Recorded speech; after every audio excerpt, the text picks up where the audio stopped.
Bonjour, nous sommes en direct du Sommet du droit en entreprise. Vous regardez la chaîne Smart for Change et nous sommes avec Charlotte Michon, avocate associée chez Michon Avocats.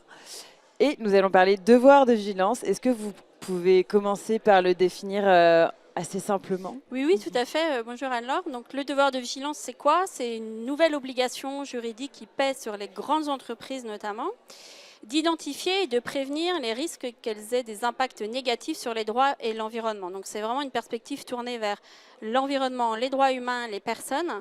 Et c'est en particulier une obligation qui interroge la responsabilité des sociétés mères, donc aussi pour leurs filiales à l'étranger. Donc c'est vraiment une responsabilité élargie. Et les entreprises donneuses d'ordre par rapport à des pratiques de fournisseurs. Donc c'est une obligation juridique parce qu'aujourd'hui en France, on a la loi française sur le devoir de vigilance. On va, et même si c'est en cours de discussion, avoir une directive européenne sur le sujet, mais c'est aussi en fait une obligation de comportement puisque ce devoir de vigilance, il permet aussi de prévenir les risques pénaux, par exemple par rapport à des contentieux liés à des crimes sérieux de violation de droits humains à l'étranger.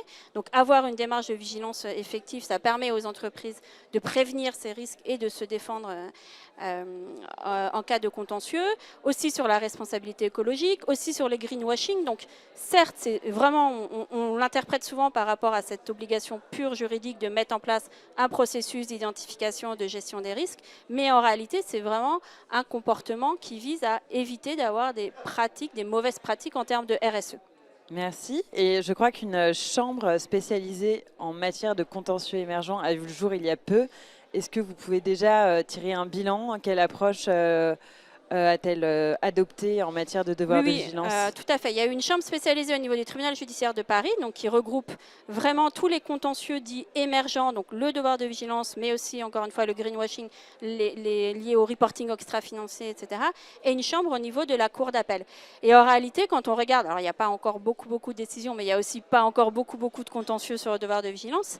Mais quand on regarde, ça a permis en fait de débloquer un peu. C'est vrai qu'avant ces chambres spécialisées, on avait des décisions d'irrecevabilité donc, qui ne permettaient pas d'avoir des décisions de fond et même d'engager des actions, en tout cas qui limitaient les actions sur le devoir de vigilance. Et là, aujourd'hui, les premières décisions montrent que les juges sont prêts à juger en réalité, accueillent favorablement ces demandes. C'est plutôt des décisions équilibrées, hein, donc on voit qu'ils cherchent vraiment à comprendre ce qu'on peut attendre raisonnablement d'une entreprise dans le cadre de son devoir de vigilance, mais aussi vraiment avec un regard assez circonstancié sur les pratiques des entreprises. Et donc c'est plutôt en faveur d'une vie, si je puis dire, de la loi française sur le devoir de vigilance. Merci. Et un arrêt a été rendu dans l'affaire La Poste, qui est la première entreprise française à être condamnée sur le devoir de vigilance, sur le fondement du devoir de vigilance. Est-ce que cet arrêt va à contre-courant de ce qui se passe au niveau de l'Union européenne, de la loi Omnibus? Alors, la loi Omnibus, elle vise à réduire, c'est vrai, le champ d'application du devoir de vigilance et le nombre d'entreprises soumises, etc. Mais quand on regarde les grandes entreprises françaises, déjà elles ont la loi française, puis elles seront quand même probablement encore soumises à l'Omnibus. Et quand on regarde cet arrêt plus précisément, il se réfère justement à la directive, à des principes d'interprétation de soft law. Il parle de gravité, de priorisation des risques. Donc, en fait, il irait plutôt dans le sens de cette obligation de vigilance telle que définie au niveau européen, quand elle arrivera, et c'est ça la question. C'est quand elle va arriver et pour qui elle va arriver. Parce que là, la directive est encore... Alors, elle a été adoptée, mais il y a un retour sur les réglementations proposées par la Commission européenne. On a la position du Conseil qui restreint encore plus le devoir de vigilance tel qu'il avait été adopté l'année dernière. Et on attend le Parlement, donc c'est vraiment en discussion. Mais oui, ça va restreindre ce qui avait été décidé et adopté en juin 2024.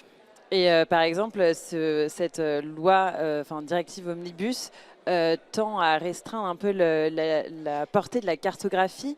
Oui, le nombre d'entreprises touchées déjà avec les seuils, mais aussi c'est vrai, je vous ai dit que c'était une responsabilité élargie qui s'intéressait aux tiers, et là qu'on avait dans le premier projet vraiment une interprétation large des partenaires directs et indirects sur l'ensemble de la chaîne de valeur qui devait être regardée dans le cadre des cartographies des risques.